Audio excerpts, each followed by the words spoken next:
Great.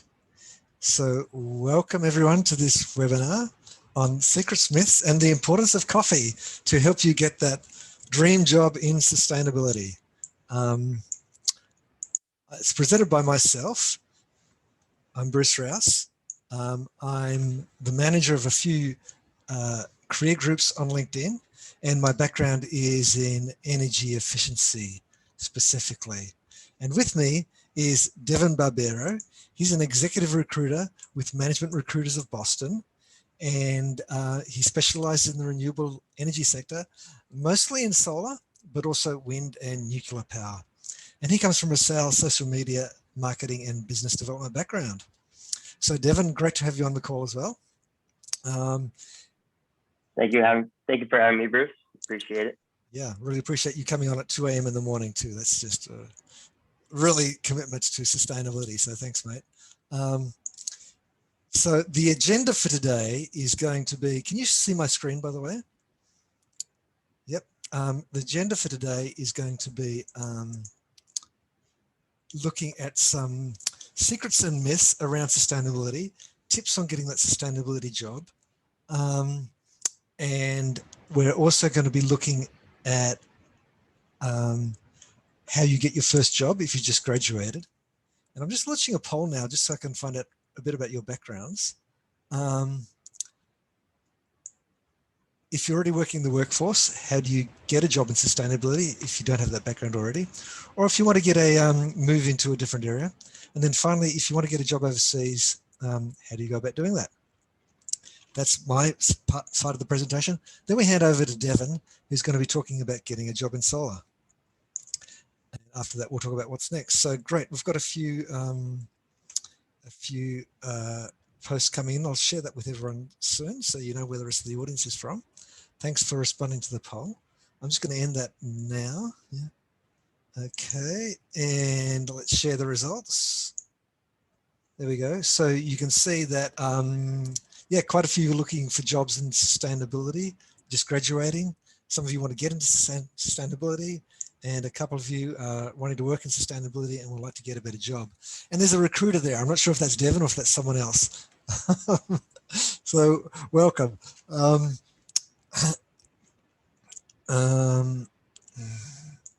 And stop sharing the results. Okay.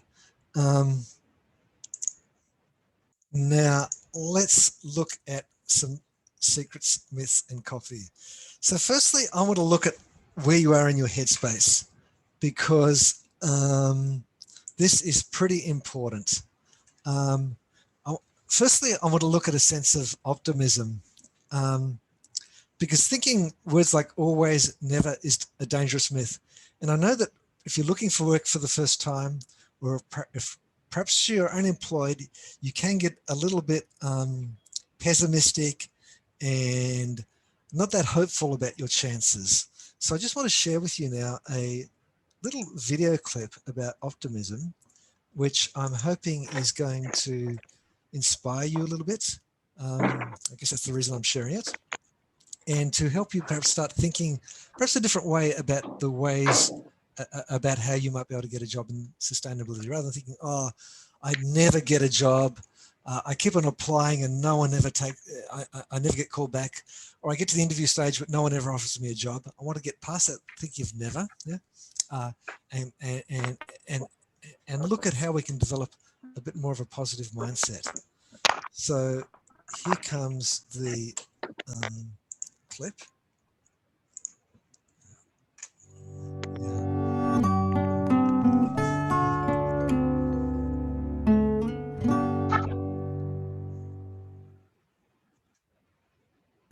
Optimism, for me, is not a simple glasses half full versus glasses half empty. Rather, it consists of the way that you think about setbacks and the way you think about victories. The optimistic person, when they have a setback, believes that it's temporary, they can change it, and it's just this one situation. The pessimistic person, when they have a setback, believes it's going to last forever, it's going to undermine everything I do. Conversely, when a victory occurs, when you win, When a good thing occurs, the optimistic person believes it's going to last forever. I did it, and it's going to help me in every circumstance. The pessimistic person shucks victory off and says, I didn't do it. It's just this one situation, and it's just going to help me in this one domain that I'm in. Okay, and now I want to show the same guy, Dr. Martin Seligman, also talking a bit about how you then get to that state of thinking optimistically. Do we all have the same capacity for happiness? No, Yeah. greatly different capacities for happiness. So the first thing we have to know about happiness is there is a dimension called positive affectivity. These are people who are cheerful, merry, and the like. But 50% of the world is not positively affective.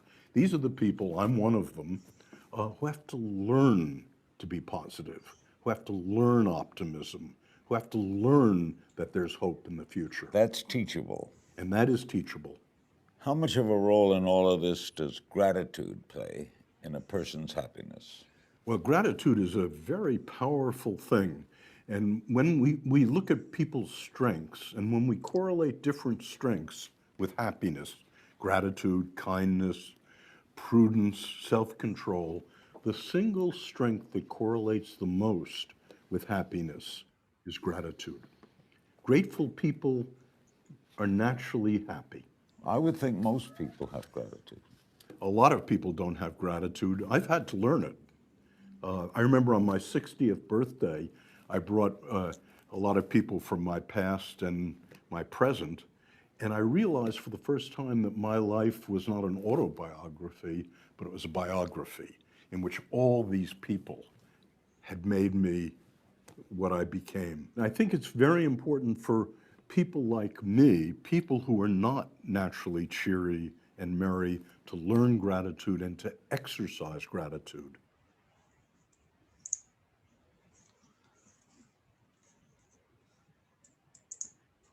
Okay, so there's optimism, and part of developing optimism is developing a sense of gratitude is really, really important. So being grateful. So even if your situation is pretty dire, trying to get that, be grateful, and then getting that head in the right space is going to help you in that search for a job.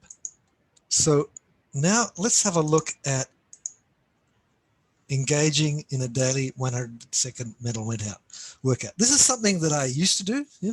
And I've just come back to it because, to be honest, I've been feeling a little bit pessimistic, and maybe that's reflecting part of this show. So I'm trying to get myself back into that good headspace, and it seems to be working actually. So I'm going to share with a video now. It's from a book called Executive Toughness, and it's where I'm, and each day now I'm practicing this 100-second mental workout. And after we watch this video, I just want to warn you all, we're all going to do it together. We're all going to do a mental workout together to get into a state where we're confident about what we can achieve in that day, whether that's looking for work, looking for a new job, or just trying to do really good in our current job. So let me share this video with you, and then we'll have a go ourselves.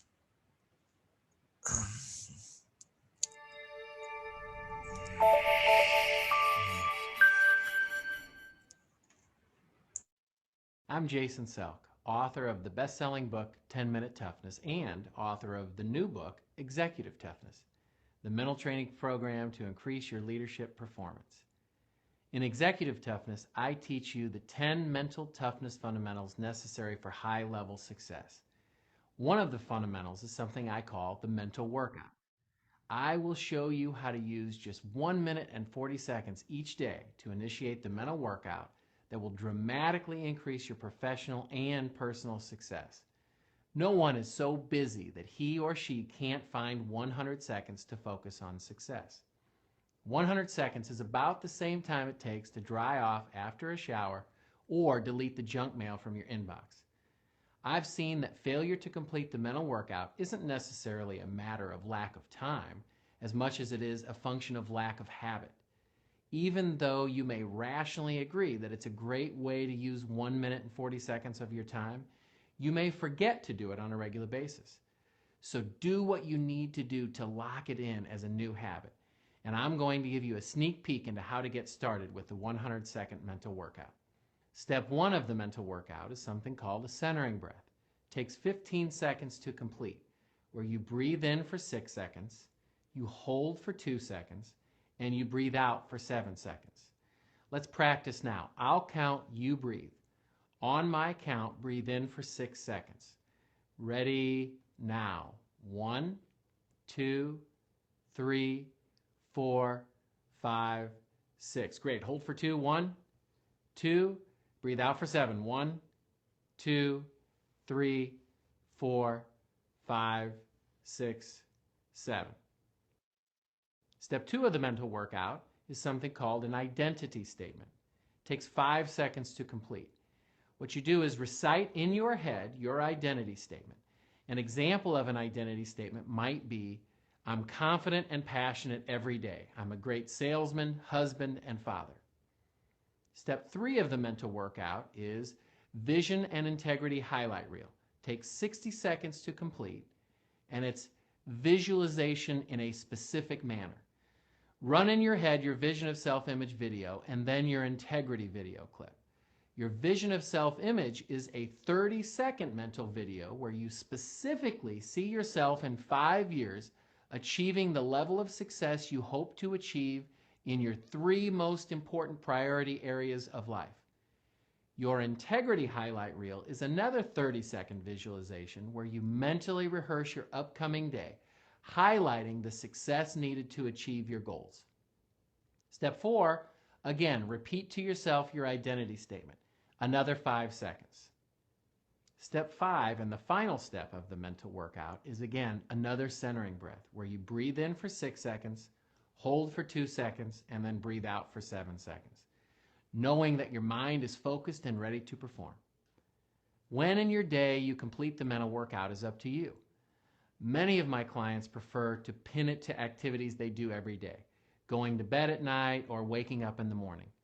Research suggests that visualization right before sleep integrates the visions into dreams and therefore raises the effectiveness of the visualization.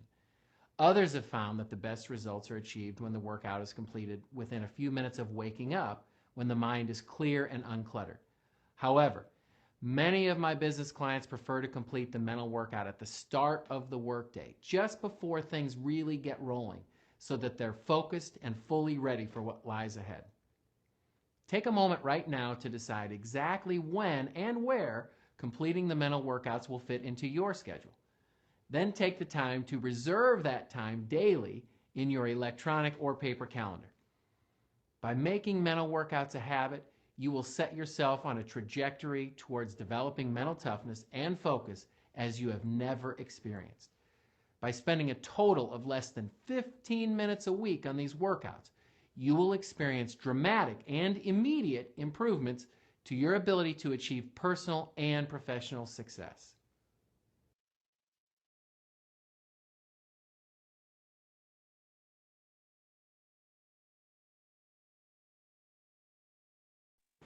Now let's try the mental workout ourselves. Okay, so let's just step through it. Yeah? Breathe in, which is the 6 seconds, hold for 2, breathe out for 7. So I don't know if you did the exercise before, but let's repeat it again. And then I'll just step through it all, actually, the steps. Have an identity statement. So something like, I'm optimistic, hold myself to high standards, and then contributing to a more sustainable world. I don't know, you come up with something, yeah? Then in the vision and integrity statement, I'm doing great work in solar recruitment. Yeah? My contribution to sustainability is acknowledged and sought out by others. Then there's a 30-second mental rehearse out for your upcoming day. Now that's very specific to your particular day. So for those of you who are in Scotland and Germany, this is your chance. Yeah? And then finally, you repeat the identity statement and do the breath. So let's just have a quick practice, shall we? Yeah?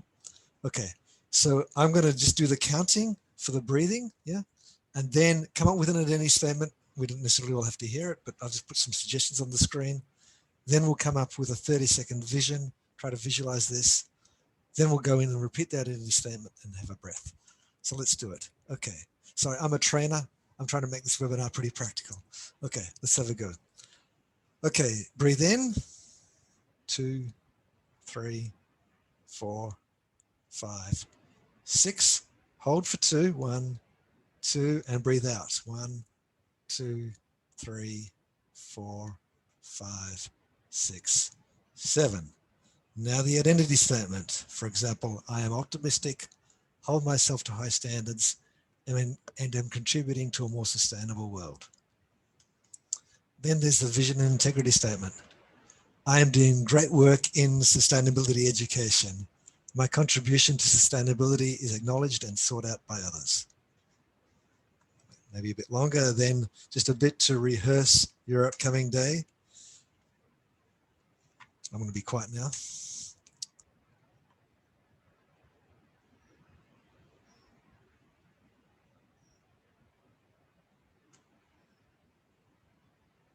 Then let's repeat that identity statement. I'm optimistic, hold myself to high standards, and am contributing to a more sustainable world. And then finally, we do the breathing again. In for 6. 1, 2, 3, 4, 5, 6. And out. 1, 2, 3, 4, 5, 6, 7. Great. Really interested in your feedback on this exercise. Put it in the chat box if you wouldn't mind. That would be great. Okay, so now, the first part of this was just about your head. So now I want to ask a question.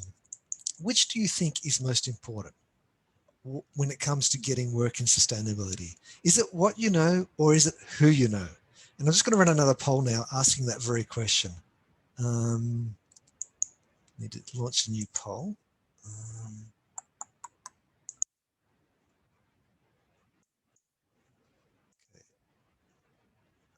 When it comes to getting a job, which is most important, what you know or who you know? Wow, this is a really switched on group.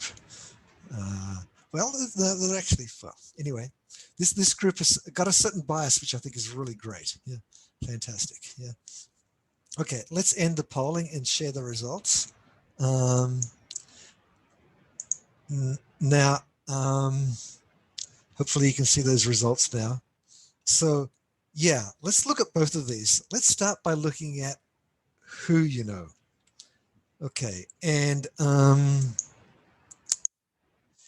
Devin, what do you think about this, about who you know? What do you think of the importance of who you know when it comes to getting a job?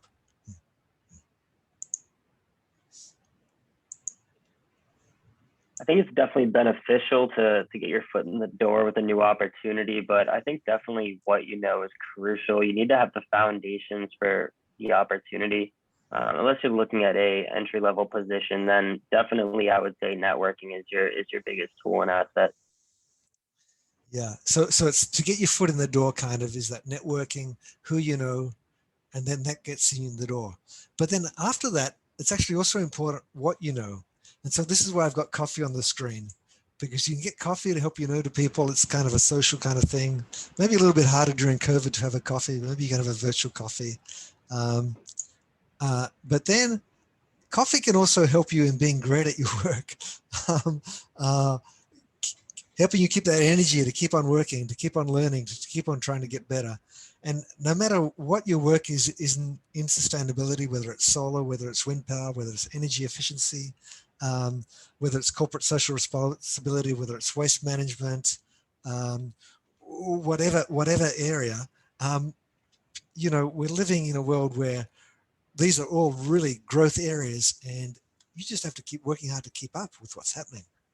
So being great at your work is also a really important skill, I think, when it comes to getting a job, and just trying to be really good. So, okay, let's go to the next point though. Do you have any comments on that also, Devin? No, okay. Let's now look at the next point. So if you're getting your first job, how can you be great at your job if you haven't already started? Well, let's sort of break this down into a couple of components. Firstly, let's look at that. who you know, and let's look at what you know. So get to know people. You can join sustainability groups on LinkedIn, and there's the Sustainability Career Group, Carbon Career Network, Wind Power Career Group, Energy Efficiency Career Group, Solar Power Career Group, Wind Power Career Group. There's a few of them around there. Or you can join other groups on LinkedIn, and you can go to them and go to those groups and engage in the conversation, or reach out to people directly in the group. If you comment on someone's post, that's a way of engaging with that person. And then you can also try to leverage your existing connections and ask for connections. So let's say you were looking to get a job in solar. You could be leveraging your connections, saying, well, who do you know works in solar? Could you help me?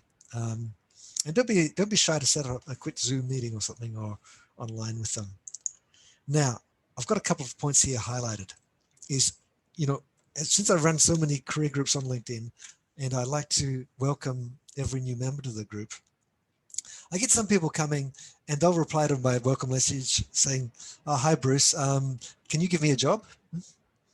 And, do you think they're coming on my good side?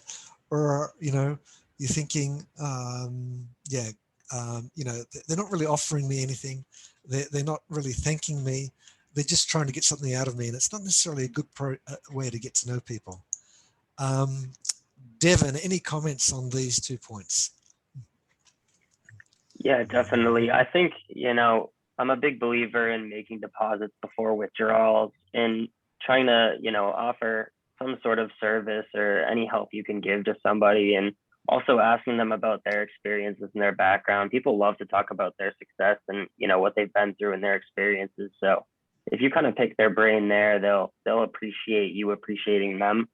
And then also, if you offer your services in any way that you can, they also very much appreciate that, in my opinion, at least. And I think that goes a long way with you getting a reference, or, whatever guidance you need in your career search. Yeah. And just to give a very close example now, there's lots of recruiters in these different groups that I manage. And you know what, when Devin reached out to me, he said, how can I help you? Yeah. Well, great. What a great way to introduce yourself. Here's a recruiter offering to help me. I said, great, Devin, we're running a webinar. Would you like to come on? Yeah. He said, yes. So thank you, Devin. And I really appreciate your sacrifice at 2 a.m. in the morning. It's fantastic. Thank you. Now 2:30. Yeah. Then, even though you may be just a graduate, you do have strengths. And I would urge you not to underestimate your strengths, and, try to work them if you're applying for a job. Don't underestimate what you learned at high school or university. Some people who will be employing you, maybe my age, perhaps a little bit younger, and you think they remember what they learned at high school? My daughter's doing year 10 maths. Look, I did 4 years of engineering maths in university, and she's doing stuff now that I can't even remember how to do, and she's only in year 10. So now if I had a particular maths problem, I might go to her and say, hey, help me. So don't underestimate what you've learned at university and high school. And particularly now, a lot of degrees, you're learning the latest, and that is really valuable, I think, to many employers. So don't forget that. And then offer something that you're good at doing. We've all got different sorts of strengths. Well, what are your strengths, and what are you really good at that you could offer things? And you'll see that when we come to Devin's presentation, just in the one sector, there's a huge range of skills that people are looking for. Well, where do you fit in? And every sector has a wide range of skills that are needed. And then also recognize that you may need to climb a ladder. So you may need to sort of take a step, which is maybe one step sideways in order to get to that point, in order to get to the foot of the ladder so you can start climbing it.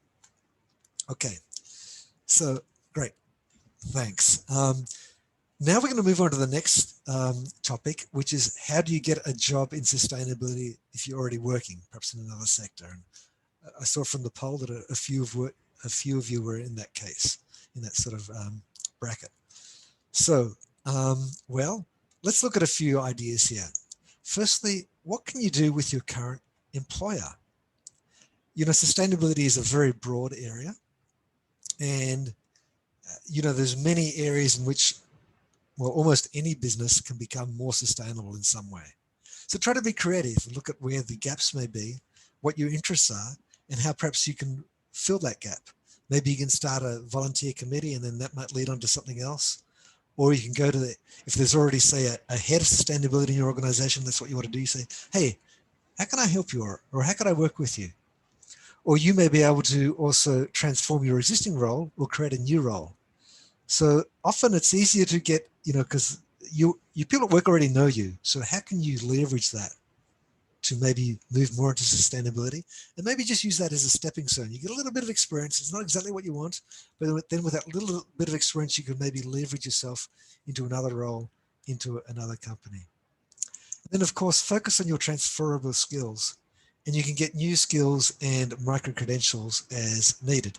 And there's lots of places where you can learn new skills now online, including on our website, the Sustainability Education Academy website. Now let's look at getting a job in another country. Before I do that, Devin, do you have any comments on either of these points that we've just gone through? I think a big point with your current employer, if you do want to take on additional responsibility, I would definitely look at other ways other companies are generating other revenue or saving time, saving money.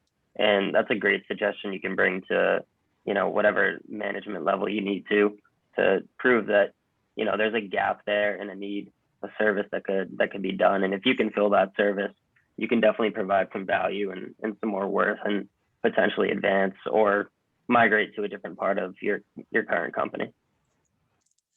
Devin, I didn't prime you for this, but that's an excellent lead into me talking about energy efficiency, because energy efficiency is about basically saving a business money. And virtually, I believe most businesses can cut their energy consumption by 20%, relatively easily.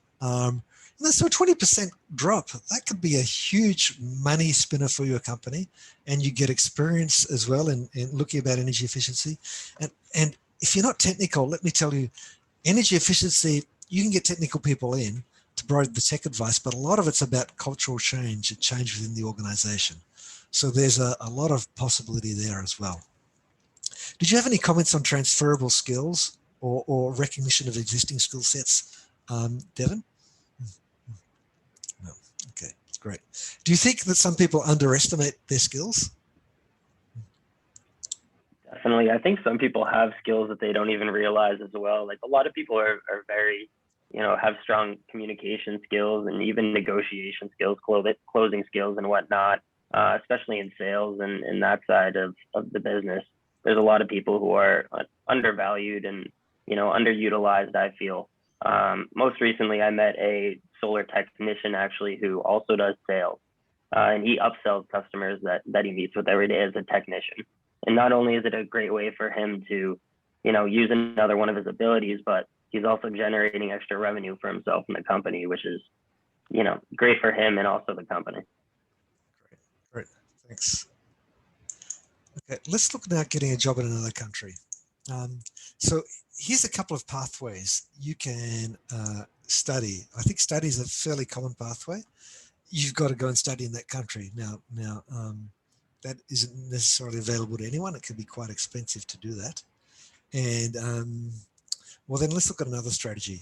We have working with a multinational employer. And I think, Devin, you had a comment on this when we were chatting about this earlier today, about, pathways to getting a job with a multinational employer.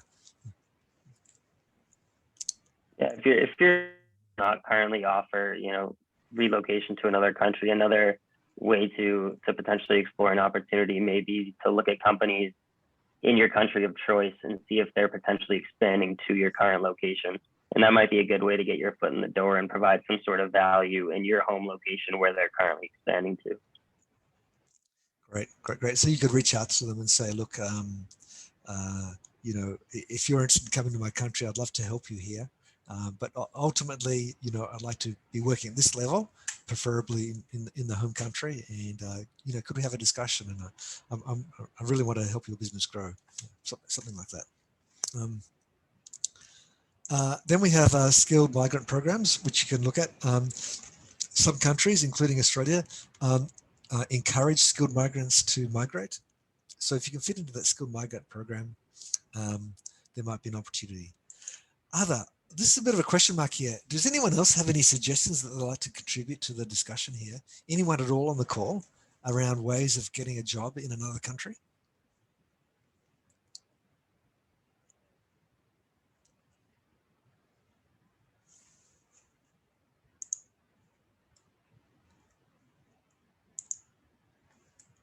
Okay, I'm not seeing anything. Yeah, there's a here about the links. Yeah, I'll share with you later, Florence.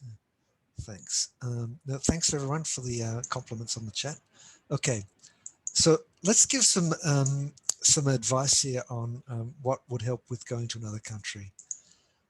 So I think language is pretty important, and don't underestimate the importance of fluency. It probably depends on the job role. In my role, which has been consulting, where you have to write a lot of written reports, language is very important. So it depends on the role. And if you think that your language skills aren't quite up to scratch for that country that you want to migrate to, perhaps spend a bit of time studying up on that language and becoming a little bit better at it. Of course, then there's cultural considerations. If you understand the culture and can research the culture, that will help. And then let's not forget the really important one, which is visa and the permission to work, and which can be a real blockage in many cases. Any comments on these at all, Devon?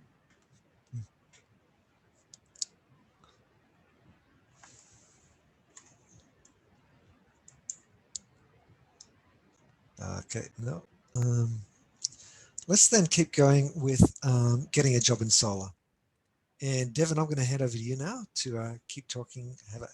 And Devon's got some great insights into solar here. So over to you, Devon. Awesome. Alrighty. So bear with me. It is almost 3 a.m. over here, but so I broke it down the industry mainly into 4 sectors, mainly commercial and residential, which is where I mainly operate: sales and marketing, the business operations side of things, business development. There's also utility scale and manufacturing. Utility scale is also an extremely hot industry in the US right now. Manufacturing, there are a decent amount of jobs, but not as much. Mainly residential, commercial, and utility scale.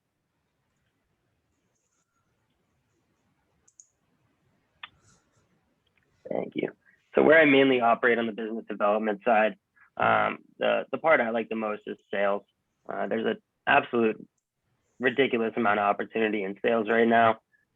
Entry level, mid management level, all the way up. There's countless opportunities, whether you want to be on the residential, commercial, utility scale side, mainly residential and commercial, but also utility.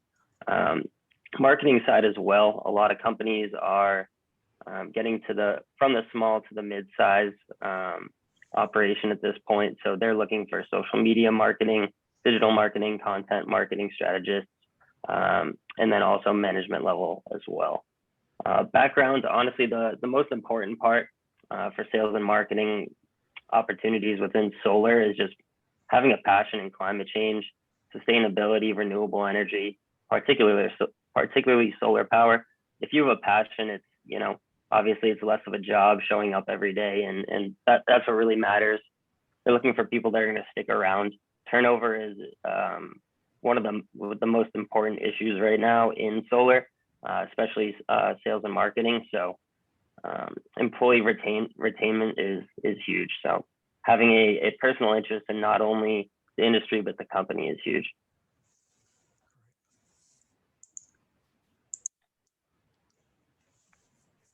All right, and on the operations side, where we also staff quite a bit, site surveying is extremely popular. That is a great entry-level opportunity with a little bit of background and a little bit of handiness with technology. Maintenance tech, installation technicians, also extremely popular, and then electricians as well. Also in quite high demand, but not as popular, project developers, permitting specialists. Permitting specialist is also a great way to get your foot in the door. If you have good knowledge of, the different incentives and the different regulations in the area, that's a great way to get your foot in the door with the company and then potentially move your way up into another operations role whether it's director of operations or project development. And then also construction managers and supervisors, estimators as well.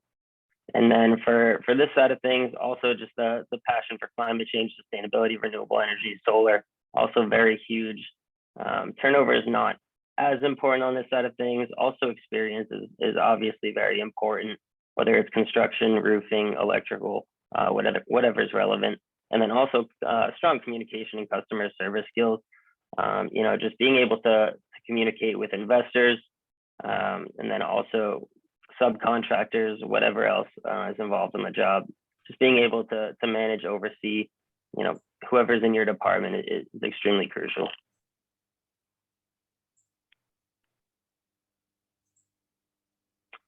And then the engineering side, where we also work, that's mainly my teammate side, but I also do work a little bit. We see a lot of electrical engineering, a lot of PV design engineering.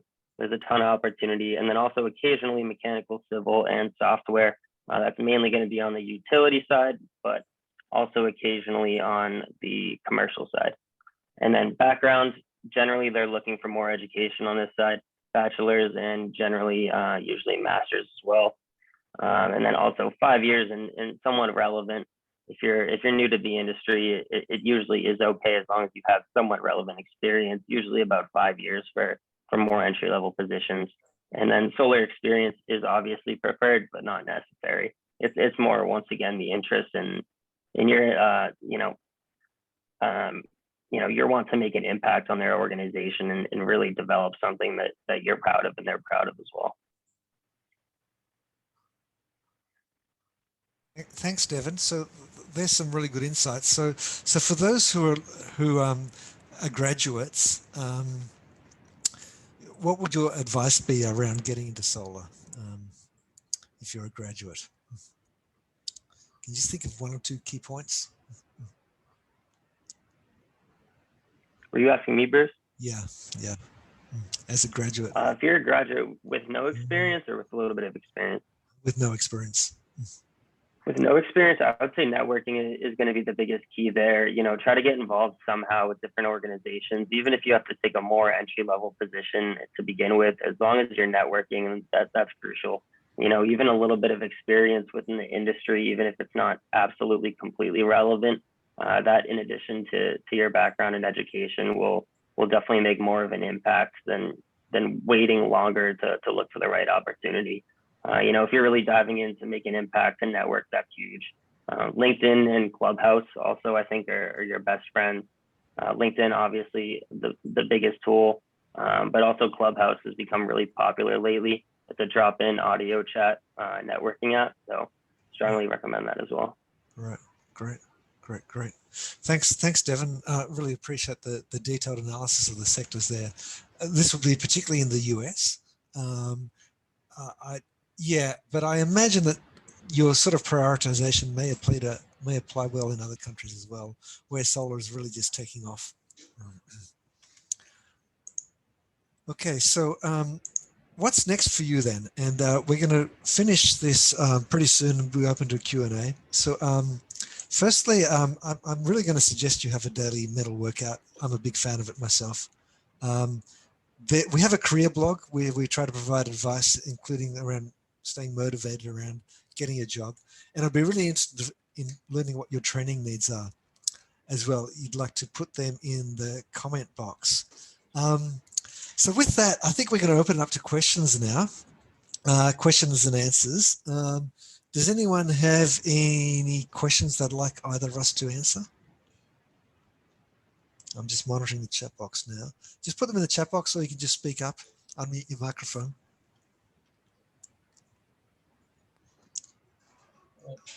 Hi, can you hear me? Yes, Ashwin. Yes. I had a question to both of you. As both of you are recruiters, I would like to ask what key skills or qualities you look in a potential candidate while hiring, apart from the basic technical knowledge he has in sustainability. What key characteristic you look in a candidate? Oh, well, Devin's the recruiter. I'm more the consultant and trainer, but Devin, what's your opinion on this? And then I'll put in my 2 cents worth. I think especially when it comes to more technical roles, there's a lot of applicants that look similar on paper. So I think the hiring managers, the biggest thing is just stand out somehow.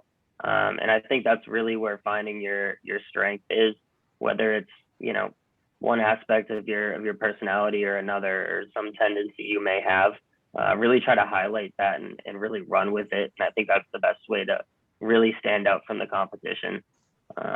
Just have something that sets you aside and makes you the obvious choice. Great. Nice. Thank Great. you. Yeah. And I guess I would add to that, yeah, standing out, because I guess there's a lot of applicants, and I'm not in that role, where I'm reviewing applications. And maybe even being willing to go over and beyond in terms of offering maybe an internship or something like, I don't know, Devin, what you think of that. If someone offers to work for free, does that ever come across your desk? Someone so really, really keen, look, I'll work for you for a month for no charge, and then if you don't like that, well, that's okay, but hopefully then you'd keep me on. It would definitely make my job a lot more difficult if the roles were unpaid. But no, we definitely do see a lot of people looking for internships as well. That's another great way to get your foot in the door, whether it's 10, 20 hours a week, even just to make the connection and also have some sort of impact on their business. It's definitely going to, keep some real estate in their head in a way. Yeah. The other area, Ash, from the non-technical skills, is communication. I think is really important. Being able to communicate well, engage well with people, and showing that you're a team person who consults well. But also you're not afraid of your ideas. You put forward your idea and your comments. Okay, thanks. Kath, did you have a question? Thanks, Bruce. Thanks, Devin. Can you guys hear me? Yes. Yep. So I'm coming at it from a bit of a different angle. I'm in my late 30s. I've been in project management, in sports management for quite a few years now. In the last few years, I've taken quite a keen interest in sustainability. Obviously, you can imagine with major events, with project infrastructure, there's been a lot of changes in the sports industry. So I would say, yeah, that's sort of that personal interest has been building in the last few years. I got to know Bruce a couple of months ago, just found his, obviously his details on LinkedIn and just kind of connected. And I guess my question for you, Devin, is for someone like myself, obviously, we talk about transferable skills, we talk about personal interests. How can we potentially get into, the industry of renewable energy, I'm struggling at the moment because I am networking. I am obviously trying to put forth all my transferable skills, my languages. But what would you recommend for someone of my age and experience who is keen to get in? I am fully aware of the fact that you do need to start somewhere. You do need to take a bit of a potential hit on your title, even in terms of like certification and education requirements. Totally agree with that. But at the same time, you want your employer to also recognize the fact that you have been working for 10, 15 years and you do have something to offer. So how would you recommend that I kind of go about trying to reach out to potential recruiters, and knowing that, yeah, the networking, and I do understand during this pandemic, it's a whole other it's a whole other world out there right now. But what would you recommend for those of us who potentially are interested in getting into the industry from a different sector? Yeah, I would definitely say, try to get ahead of the curve. Obviously, I don't know what type of projects are being developed in your specific area, but maybe look into who's funding projects of the type that you'd be interested in the area, and try to see when those projects are getting funded, before they're even staffing, and then reach out to the leadership there and be like, hey, I'm keeping up with the industry. I'm extremely interested in it. I have all this experience. I noticed you guys just had this funding. I know you're going to need a project manager. I know how all this works. I mean, you're definitely going to stand out. I can't say you're obviously going to get the job, but I think you'll definitely make more of an impact that way. And then you can also target companies where you can make more of an impact, in your role. And then also you can have more of a relationship with executives as well. So that's a great way to start a conversation with them, in my opinion. And then even if you're not perfect for that project, maybe they'll have another one in the future, which you may be a better fit for. No, thank you. I don't think I can add to that. Sorry, Kath. Okay. Did we have any more questions? I do kind of piggyback on the last question. So you're trying to you're coming from one industry trying to get into another. You have all this working experience. You've done all the work that Devin just said, and they're like, yeah, okay, we do need a project manager. Let's hire this project manager who has 5 years experience in renewable energy. How do you beat out that person? Yeah. Okay. So how do you beat the person who's got 5 years experience? Yeah, 5 yeah. plus. Yeah. Okay. I would think that that's going to be a little bit difficult, but maybe going back to Devin's idea, try and get onto the opportunities maybe earlier on, and where you're picked early on before they go out.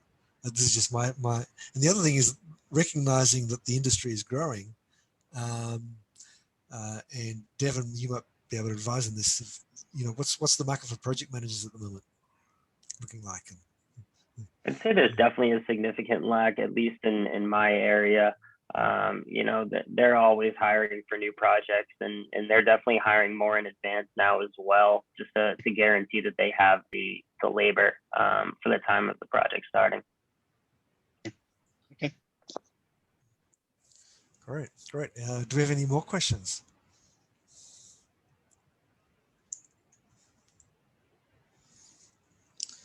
Okay. I have one. This is Natalie speaking. Hi, Bruce. Hi, Devin. Hey.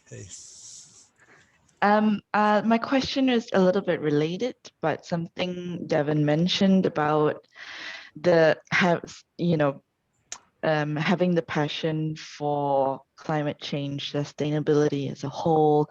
And my question was around how much weight does that actually carry versus the technical skills for the role? So I was just curious from both your experiences, how much difference that made in the review or interview of candidates.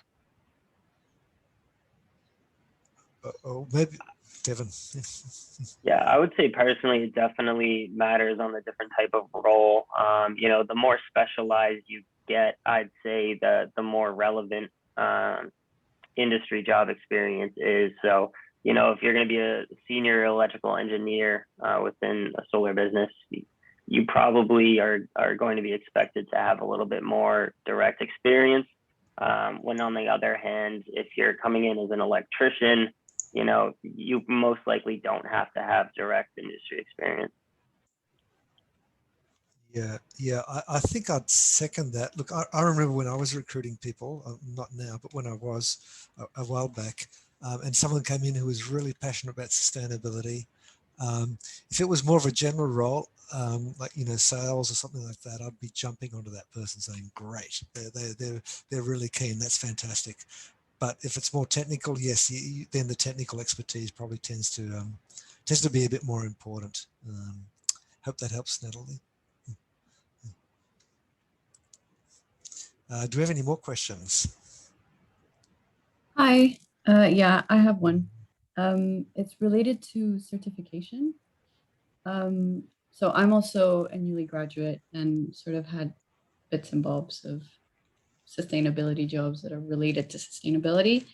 And I wanted to see whether I could take a course, a short course or certification to kind of give me an edge, and possibly one that could give me some practical experience as well.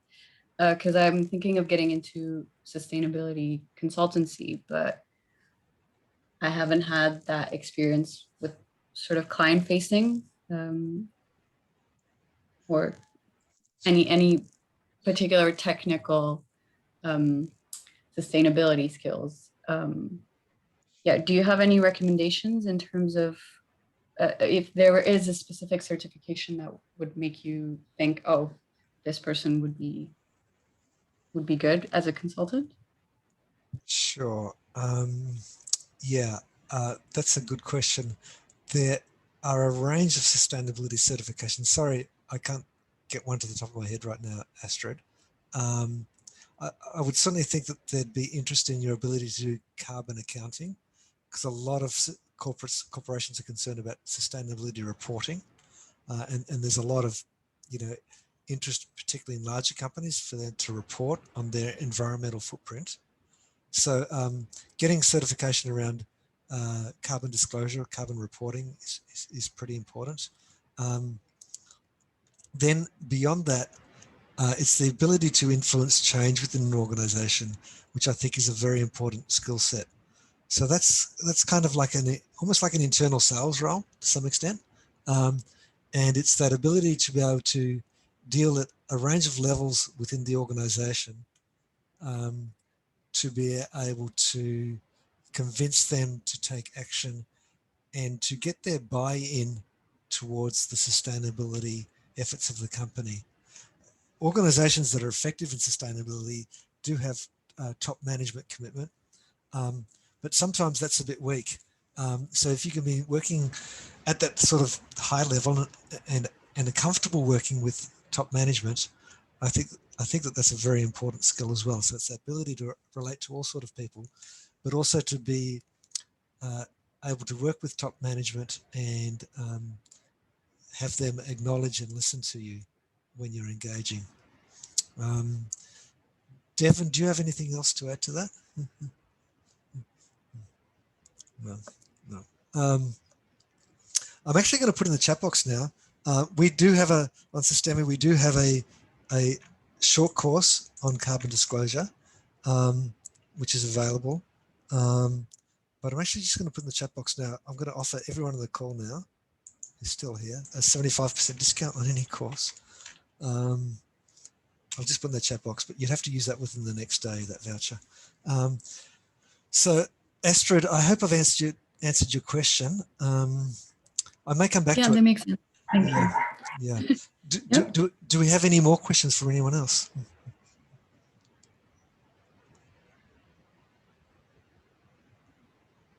Hi, Bruce. It's Marcus here.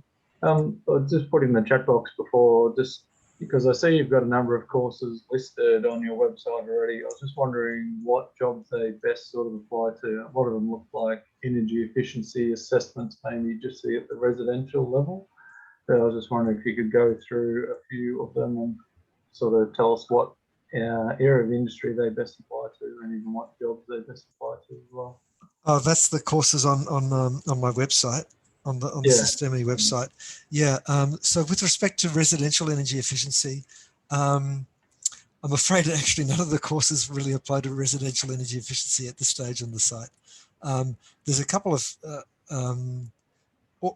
they could apply to SMEs, but not so much residential, because they've got more of a corporate and industrial commercial focus. With respect to residential, in Australia at the moment, there's no certification around residential energy efficiency. Although, have you heard of NatHERS, Marcus, which is it's a scheme for rating residential buildings for their energy efficiency? Have you heard of that scheme? Sorry, you're on mute, Marcus, so I can't hear you.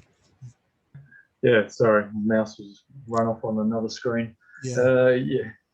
Yeah, I have heard of NatHERS, and obviously in Victoria we've got the big scorecard scheme. Look, I'm not just interested. I just want to know the courses you run on your website. Just explain what they best apply to. Kind of thing, so. Yeah. So, do you want me to go through them one by one quickly? Yeah, if you can, that'd be great. Yeah, sure. So I'm just bringing. Can you still see my screen? I think you can. So the fundamentals of energy management systems is just a new course, and it's focused mostly on energy management.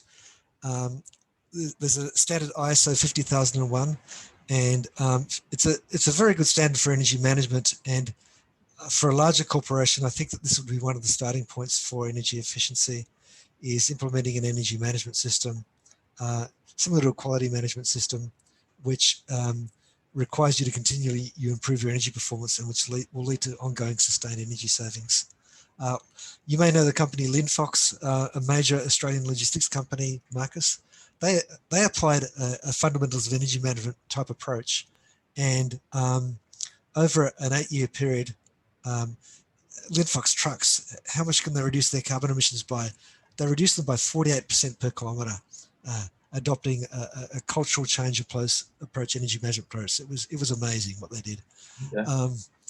Carbon disclosure is about it's more for corporations to disclose their carbon footprint. So it goes into carbon footprinting and how to manage that risk management. Tools for energy auditors is part of a series which actually starts with commissioning, managing, and reviewing an energy audit. Again, it's mostly focused on commercial and industrial energy audits. And an energy audit is basically an assessment of how the site uses energy and what's the cost benefit of taking action and what are the actions you should take to reduce your energy usage. So often people will commission these audits and not know what they're getting into. And as a result, the audit is a waste of money. So this is for both energy users and energy clients to know what they're getting into. And if you do this, it will greatly improve the chance of audit success.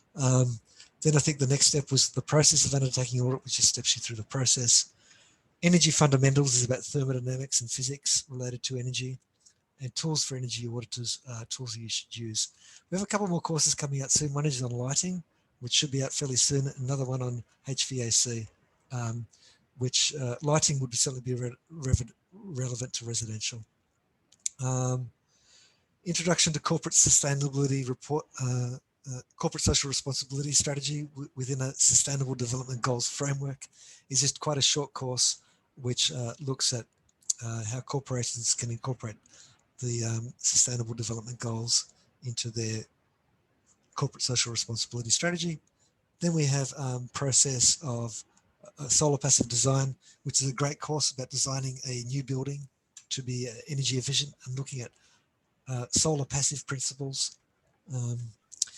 Interval data is a very data heavy course focused on interval data. Interval data is utility data at 15 or 30-minute intervals, and it shows you how to access that data and analyze it. And then finally, is that just in like an Excel spreadsheet, Bruce, or is that? It's spreadsheet based actually. Yeah.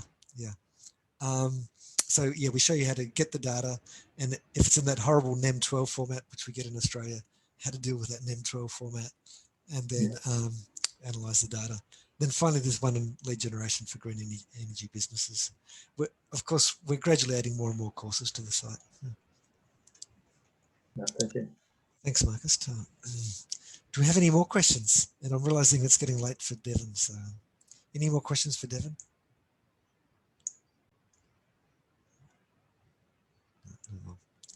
Well, thank you, everyone. And I want to particularly thank Devon for coming on and giving the benefit of his insight into the webinar. Thanks so much, Devon. And on the slides, I'm going to be circulating the slides to everyone who registered. And Celine, do you have a question? No, good to see you. I just wanted to say thank you. This was very inspiring, the different perspectives and stuff. Thanks. Thanks so much. It's nice to meet you. Yeah. Nice to meet everyone. I will be going to bed. Yeah, okay. Have a great rest of your morning, afternoon, or night. Thanks, Devon. Thank you. Thanks, everyone. Thanks, Celine. Thanks, Marcus. Yeah. Thank you. Thank you. Thanks, Venice. Thank you. Yeah. Thanks, Kath. Bye. Bye.